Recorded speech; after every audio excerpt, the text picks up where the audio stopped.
what we just saw was a fantastic use of the ellipse. You know, the ... and using quotes from things. Almost every one of the quotes used by Mr. Lombardi had an ellipsis, and the ... tells the whole story. So I'm just going to go through a couple of factual things just right off the bat, all right? Just before we ended, he said Dr. Sawyer said that the risk was, what did he say? He said it was 7 to 8 years or something like that. This is actually what he testified to. My notes are on here, so I'm just going to fold it so you don't see them. It says, this is at line 377, 9 through 12. I put in my report, and I quoted the same thing to you that I told the jury, that the latency period following environmental exposures is relatively unknown and has been estimated between 1 and 25 years. So this minimum latency of 6, 7 years, and they're trying to put it in Dr. Sawyer's mouth, is garbage. It's just not true. It's a misstatement of what he testified to and the evidence that you've seen. Another ellipse that was pretty bad. They talked about Dr. Naban, and this one was probably one of the worst ones.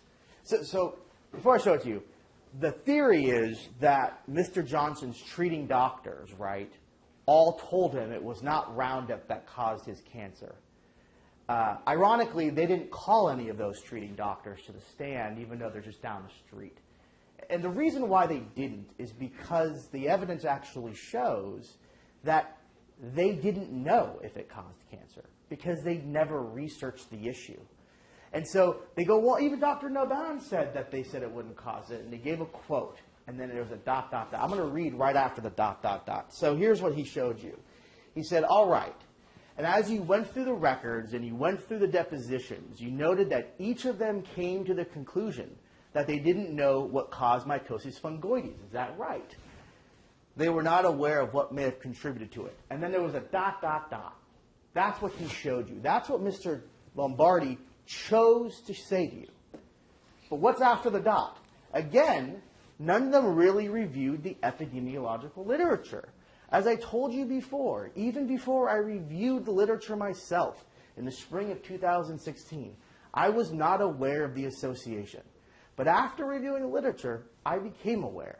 So I don't know if they actually had a chance to review all the literature that we went through today. Okay, and he got cut off by Mr. Lombardi. That's the dot. That's the story that's not being told to you. You did hear from one treating doctor, Dr. Ofodole, and she did say that she was concerned, so concerned that she wrote a letter. Now, Mr. Lombardi said, well, Dr. Hoppy, he wrote a letter too. But we also heard why. It was because Mr. Johnson had been out of work, and he had to pay his bills because of his cancer, and Mr. Johnson asked him to write the letter so he could get back to work. There was no assessment by Dr. Hoppy, Dr. Kim, Dr. Tai, that the evidence doesn't support a causal association. And I couldn't believe this. They had he had a picture. I actually don't have all of his slides. He used a lot of things that I haven't seen, but he had a picture where Dr. Naban is by himself, and all of these doctors are on the other side. Now, none of those doctors actually gave that opinion, so that's all misleading. And then they snuck in Dr. Kuzel. You notice that? First of all, Dr. Kuzel did not treat Mr. Johnson. He actually never even met him. His entire understanding of Mr. Johnson was based on reading a deposition. Now, what's so weird about that argument is that Dr. Kuzel admitted on the stand that he looked at one study related to Roundup. One study. A study given to him by Mr. Lombardi, and it was the AHS from 2018. That was it. My co-counsel asked him repeatedly, did you look at any of the other epidemiological literature?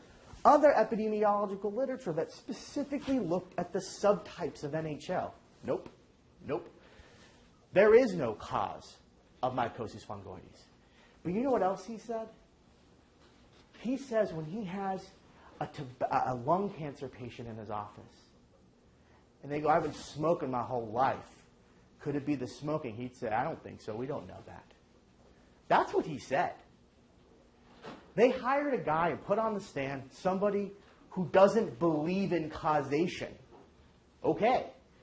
It's easy to not find associations when you don't look. So that's what happened there.